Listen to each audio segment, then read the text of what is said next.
Assalamualaikum warahmatullahi wabarakatuh. Perkenalkan nama saya Dania Latifa dengan NIM 240600014. Pada kesempatan kali ini saya akan membahas materi pada buku Makroekonomi Menkeu edisi ke-6 pada bab 8 dengan judul Pertumbuhan Ekonomi 2, Teknologi, Bukti Empiris dan Kebijakan. Di sini saya akan membahas 4 materi, yang dimana yang pertama itu kemajuan teknologi dalam model Solow, yang kedua teori pertumbuhan sampai data empiris pertumbuhan, yang ketiga kebijakan untuk mendorong pertumbuhan, dan yang keempat itu teori pertumbuhan endogen. Pertumbuhan ekonomi 2, teknologi, bukti empiris, dan kebijakan. Dalam teori pertumbuhan ekonomi modern, salah satu faktor yang sangat penting adalah kemajuan teknologi. Jika hanya mengandalkan akumulasi modal dan tenaga kerja saja, pertumbuhan ekonomi suatu negara pada akhirnya akan melambat, dikarenakan adanya diminishing return. Oleh karena itu, teknologi menjadi faktor utama yang menjelaskan mengapa pendapatan per kapita suatu negara dapat terus meningkat dalam jangka panjang. Model yang sering digunakan untuk menjelaskan hal ini adalah model Solow, yang dikembangkan oleh ekonom Robert Solow. Model ini menjelaskan bahwa pertumbuhan ekonomi dipengaruhi oleh modal, tenaga kerja, dan juga teknologi. Kemajuan teknologi dalam model Solow. Kemajuan teknologi dalam model Solow menjelaskan bagaimana peningkatan pengetahuan, inovasi, dan penggunaan teknologi dapat meningkatkan produktivitas tenaga kerja. Dalam model ini, teknologi dianggap sebagai faktor yang membuat tenaga kerja menjadi lebih efisien, sehingga mampu menghasilkan output yang lebih besar. Dengan adanya teknologi, suatu negara tidak hanya bergantung pada jumlah modal dan tenaga kerja saja, tetapi juga pada kemampuan memanfaatkan pengetahuan dan inovasi dalam proses produksi. Efisiensi tenaga kerja. Dalam model Solow, teknologi dimasukkan melalui konsep efisiensi tenaga kerja. Artinya, teknologi membuat pekerja menjadi lebih produktif sehingga output yang dihasilkan meningkat, walaupun jumlah pekerja tetap sama. Secara sederhana, fungsi produksi dalam model Solow menjadi Y sama dengan F K L kali E, yang dimana K itu modal, L itu tenaga kerja, dan E itu efisiensi tenaga kerja teknologi.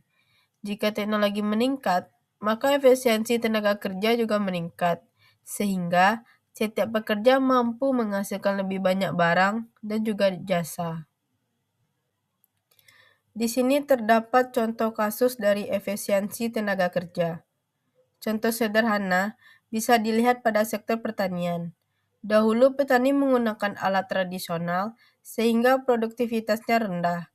Namun, setelah muncul mesin traktor dan teknologi irigasi modern, satu orang petani bisa mengelola lahan yang jauh lebih luas dibandingkan sebelumnya. Dampak kemajuan teknologi. Kemajuan teknologi memberikan dampak yang cukup besar terhadap perekonomian suatu negara. Teknologi membuat proses produksi menjadi lebih cepat, lebih efisien, dan mampu menghasilkan output yang lebih banyak. Beberapa dampak utama dari kemajuan teknologi diantaranya, yang pertama itu meningkatkan produktivitas tenaga kerja. Yang kedua, meningkatkan pendapatan per kapita. Yang ketiga, mempercepat proses produksi. Yang keempat, meningkatkan daya saing suatu negara dalam perdagangan internasional. Adapun contoh kasus dari dampak kemajuan teknologi.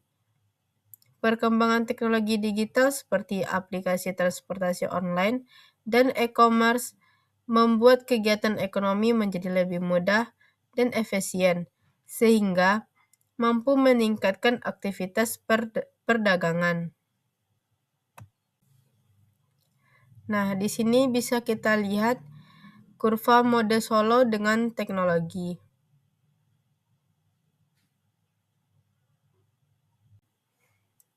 Pada grafik, sumbu horizontal X, yaitunya pada model pekerja, disimbolkan pada huruf K. Sumbu vertikal Y, yaitunya pada output per pekerja, disimbolkan dengan huruf Y. Kurva produksi menunjukkan bahwa semakin banyak model yang digunakan, maka output juga meningkat. Namun, kenaikan semakin kecil karena adanya diminishing return.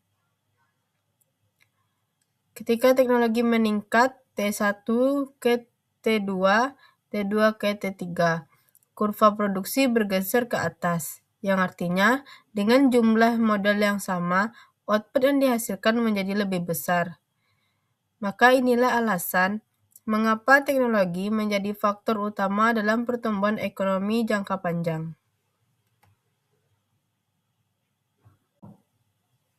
Dari teori pertumbuhan sampai data empiris pertumbuhan. Para ekonom tidak hanya mempelajari teori pertumbuhan ekonomi secara konsep, tetapi juga membandingkannya dengan data yang terjadi di berbagai negara. Dengan melihat data empiris, para ekonom dapat mengetahui apakah teori pertumbuhan benar-benar sesuai dengan kenyataan yang terjadi di dunia.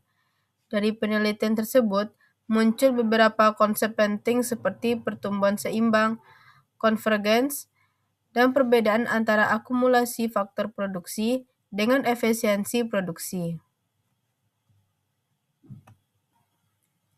Pertumbuhan yang seimbang.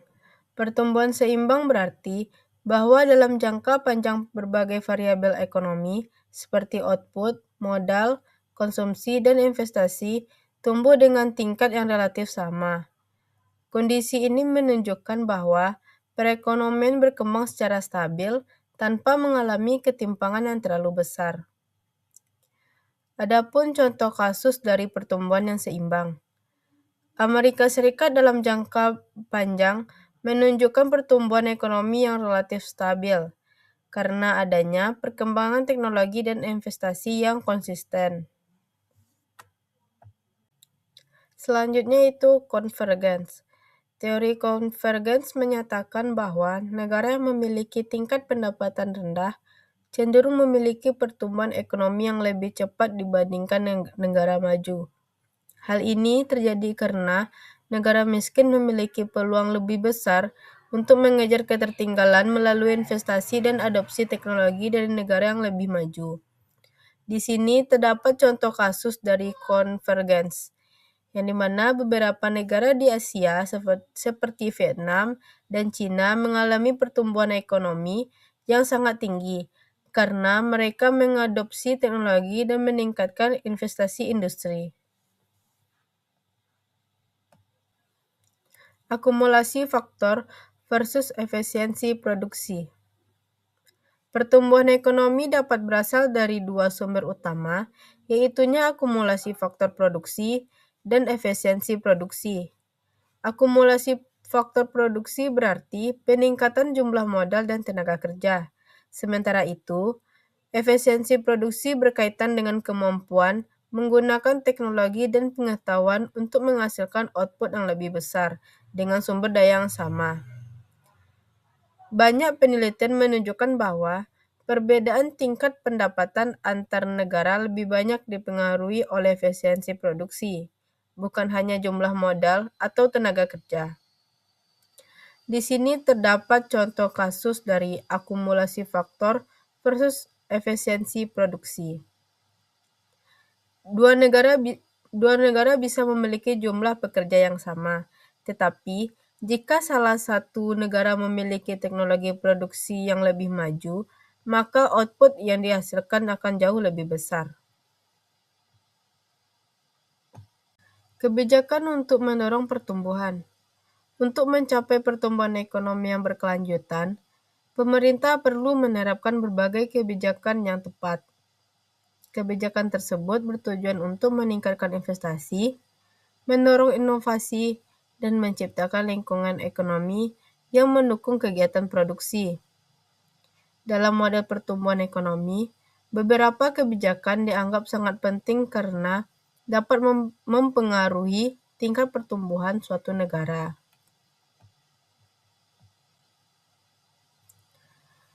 Mengevaluasi tingkat tabungan. Tingkat tabungan masyarakat memiliki peran penting karena tabungan akan digunakan sebagai sumber investasi. Semakin tinggi tabungan, maka semakin besar pula modal yang dapat digunakan untuk kegiatan produksi. Terdapat contoh kasus dari mengevaluasi tingkat tabungan. Negara seperti Singapura memiliki tingkat tabungan yang tinggi, sehingga mampu mendukung investasi dalam berbagai sektor ekonomi. Mengubah tingkat tabungan. Pemerintah dapat meningkatkan tingkat tabungan melalui berbagai kebijakan seperti insentif pajak atau program tabungan jangka panjang. Kebijakan ini bertujuan untuk mendorong masyarakat agar lebih banyak menabung sehingga investasi dalam perekonomian meningkat. Pemerintah dapat meningkatkan tabungan melalui kebijakan seperti yang pertama itu insentif pajak, yang kedua program pensiun, dan yang ketiga stabilitas ekonomi. Tujuannya agar masyarakat lebih terdorong untuk menabung dan juga berinvestasi.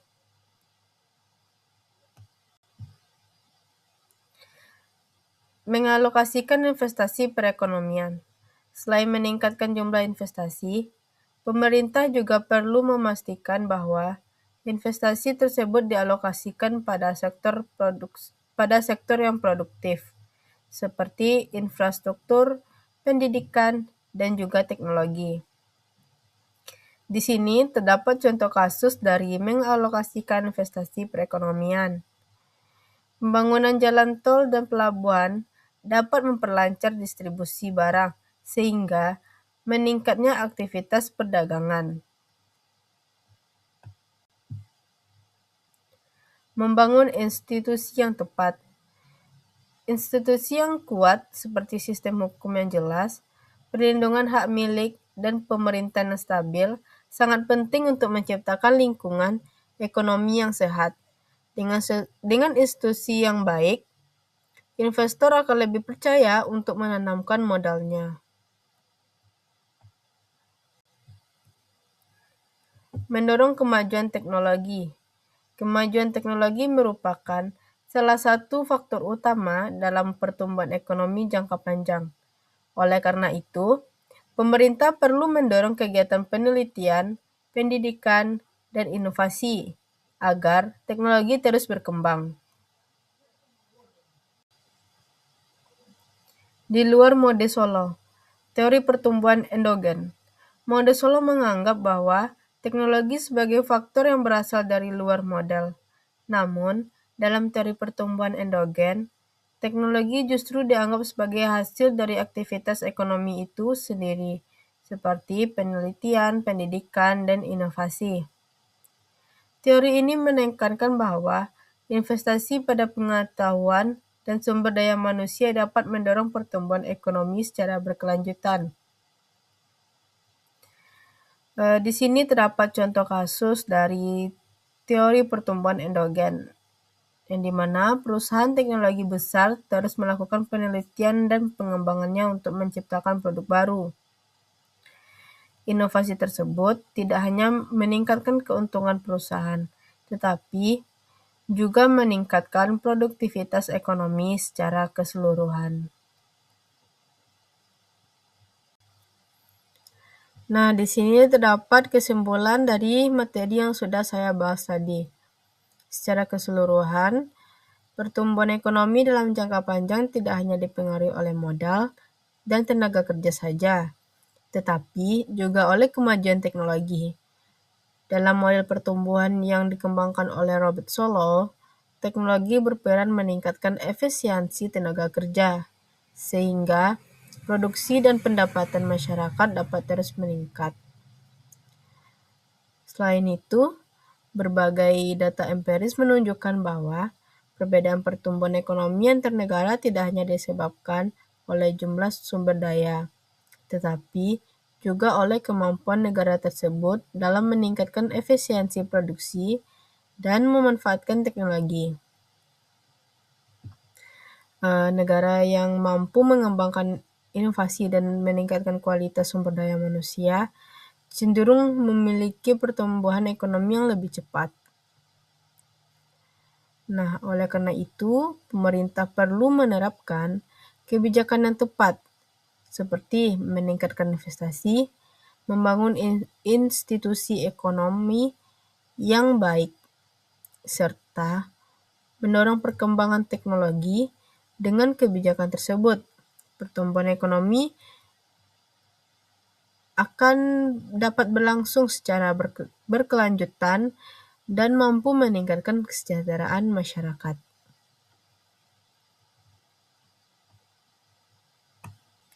Baik, mungkin itu saja penjelasan pembahasan materi bab 8. Maaf jika ada kurangnya atau kesalahan kata dalam menjelaskan. Saya akhiri. Assalamualaikum warahmatullahi wabarakatuh.